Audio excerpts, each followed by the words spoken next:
Business leaders across Iowa need graduates who can contribute from day one.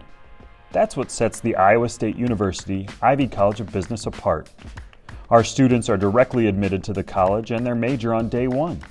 That gives them immediate access to hands-on learning, career support, and industry connections. The result? Job-ready talent for Iowa companies, communities, and the economy. Explore Ivy today. The Business Record News Headlines is brought to you by the Ivy College of Business at Iowa State University, where world-class faculty, staff, programs, and facilities come together to deliver business education for a rapidly changing world. At Ivy, students gain more than a degree, they gain real-world experience and the confidence to lead in any industry. Welcome to the Business Record Iowa News Headlines podcast presented by the Ivy College of Business at Iowa State University. This is your essential weekly briefing on local business news from across the state. I'm Business Record President Chris Conetzkey, here with my co-host, Business Record Editor Sarah Diehn, and we're starting with our Business Record Roundup, reviewing the top 3 stories reported by the Business Record that you might have missed over the past week. Sarah, take it away. Thanks, Chris.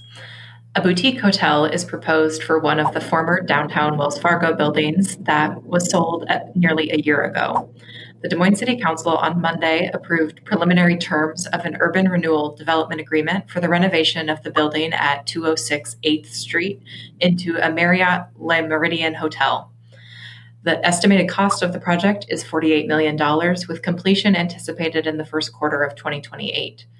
Developers told the Business Record the hotel will help reactivate the area and provide amenities for the 1,100 new downtown apartments that are located near the building.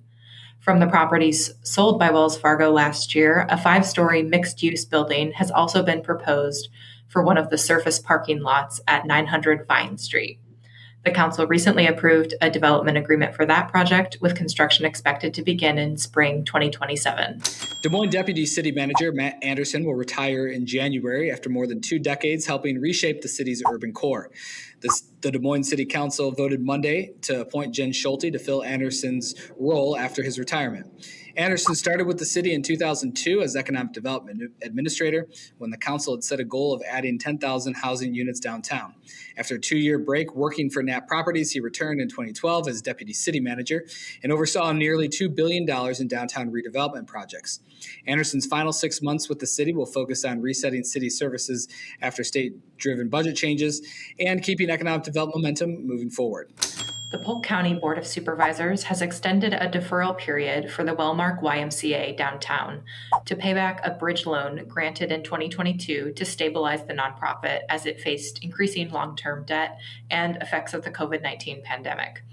The Board of Supervisors granted a 24-month deferral period in October 2023 and exercised an additional 1-year deferment, so payments were scheduled to begin this year on November 1.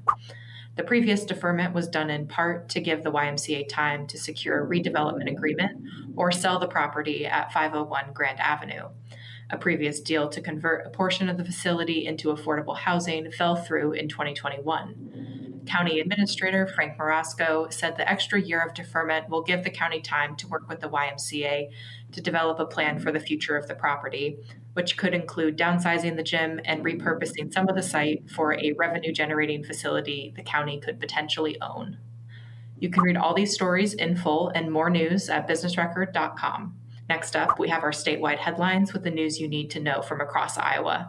The latest Map the Meal Gap report from Feeding America found that more than 400,000 Iowans, or 1 in 8 people, don't know where they will find their next meal. According to the report, the annual meal gap in the state is about 76 million meals, and an additional $269 million is needed to meet the state's food needs. Crawford, Appanoose, and Wapello counties have the highest food insecurity rates by percentage of population. The USDA has stopped collecting food insecurity data, but Feeding America said it's exploring alternative data sources to estimate local food insecurity in 2027. The Cedar Rapids Gazette reports the Cedar Crossing Casino, the first in Lynn County, will open 6 weeks ahead of schedule in mid-November. Once complete, the facility will generate an estimated $2 million a year in local property taxes. Developer Peninsula Pacific Entertainment has also pledged to direct 8% of the facility's annual net adjusted gross revenue to nonprofits.